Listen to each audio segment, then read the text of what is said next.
The season 3 of The Boys has started in the most unfathomable manner. मैं बता रहा हूँ भाई लोग, इससे ज्यादा इंसेन सीरीज आपको मार्केट में कहीं नहीं मिलेगी. Nothing drives me more nuts than watching this narcissist. भाई साहब, ये सीरीज मोस्ट अनइमेजिनेबल चीजें हमारे मुंह पे फेंकती है. So I'm Mr. Strange and let's talk about the first 3 episodes of Boys Season 3.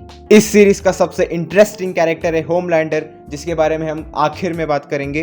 This season starts off a year after the events of the second season. हम शुरुआत में देखते हैं कि Huey's life is finally on a straight path. He works in the Federal Bureau of Superhuman Affairs alongside Victoria Newman. He acts as a middleman or a negotiator between the Bureau and Butcher's team, who constantly monitor the corrupt superhuman individuals and neutralize them. भाई उसके personal जिंदगी में भी starlight के साथ उसके मजे ही मजे चल रहे होते हैं until a mysterious man arrives at his office, जो विक्टोरिया को नाडिया कहकर बुलाता है. And soon Huey finds out that Victoria is the head pauper who carried out the massacre in the court a year before.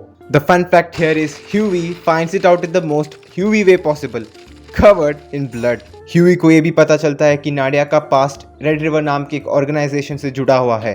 And when Hughie digs deeper into this, he finds out that Nadia is the adopted daughter of the CEO of Vought, Stan Edgar. And he realizes for the past 12 months he hasn't been working to take down Vought but working for what. And on the other side हम ये भी देखते हैं कि stand Edgar अब V24 को, जो है एक वेरिएंट कंपाउंड V की, जो किसी को भी सुपर ह्यूमन बना सकता है 24 घंटे के लिए, उसे US आर्मी में सर्कुलेट करके कैपिटलाइज करना चाहता है. Now if we come to Butcher, his life has taken a bit of a turn, क्योंकि अब वो रायन का गार्डियन बन चुका है और उसे होमलैंडर से सेफ रखना बुचर की जिम्मेदारी है. He's even ready to bend his will and compromise to protocol and rules just to be a better father to Ryan. अब वो किसी भी सूप को पहले जैसे टॉर्चर नहीं कर पाता. We also see that Maeve is a secret informer to Butcher, जो उसे सोल्जर बॉय के बारे में बताती है, जिसको BCL रेड नाम के एक वेपन से मारा गया था, which is also capable of taking down Homelander. She also tells him about Soldier Boy's team Payback, who might know more about Soldier Boy's death.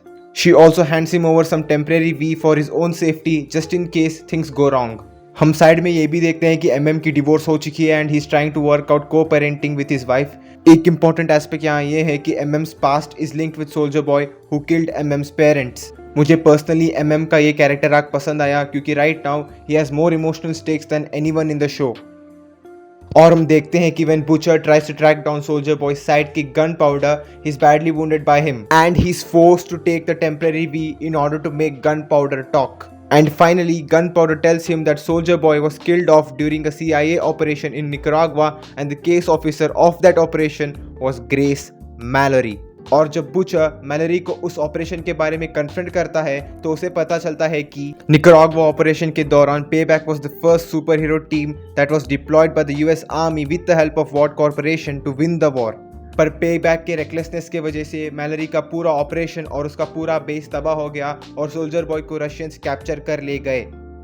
अगर अब मैं बात करूं होमलैंडर की तो he is fucking losing it. He's being completely thrashed by the media over his controversy with Stormfront. The man whose powers has no boundaries is being forced to sit down and admit he's a human and he's made a mistake. The first 3 episodes handles Homelander better than any other character. The show makes us focus our attention on Homelander by making him lose attention and getting sidelined by the Vought Corporation when they make Starlight the co-captain of the Seven. भाई ये season इस बंदे को power के लिए बहुत desperate बना देती है. भाई ये बंदा अपने सेक्सुअल डिजायर्स को भी ठीक तरह से सेटिस्फाई नहीं कर पाता. ये अपना कंट्रोल एस्टैब्लिश करने के लिए खुद के टीममेट्स को अनमर्सीफुली ह्यूमिलिएट और मॉक करना चालू कर देता है. एशली का चेहरा देख के पता चलता है कि ये चूतिया सबको मार देगा, पर ये सब करने के बाद भी उसे वो कंट्रोल और सबमिशन नहीं मिल पाता है. पहले 2 एपिसोड से सक्सेसफुली एक अनमैचेबल परफेक्ट गॉड से टोन डाउन करके एक अटेंशन कार्विंग ह्यूमन बीइंग बना देती है. And at last he is forced to express a glimpse of his true self in the front of the whole wide world. He literally tells everyone he is supposed to be a symbol of perfection rather than a man who is bound to face repercussions for the mistakes he made. और यही बात Homelander को एक human बना देती है, क्योंकि जब एक इंसान को इतना लव और प्रेज मिलेगा तो वो खुद को परफेक्ट मानने लगता है. पर एक परफेक्ट इंसान वही होता है जो अपनी ट्रू सेल्फ को एक्सप्रेस करता है, और होमलैंडर के साथ भी वही होता है. जब वो पूरे दुनिया के सामने अपने ट्रू थॉट्स कन्फेस करता है तो लोग उसे फिर से एक्सेप्ट करने लगते हैं.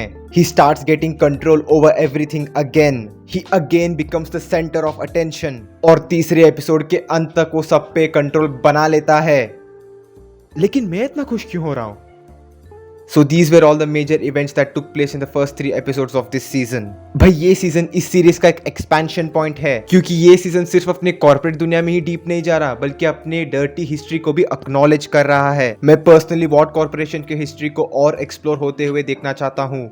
मैं इजीली कह सकता हूँ कि boys is the leading fantasy series right now, क्योंकि वो कभी भी खुद को रिस्ट्रिक्ट नहीं करती।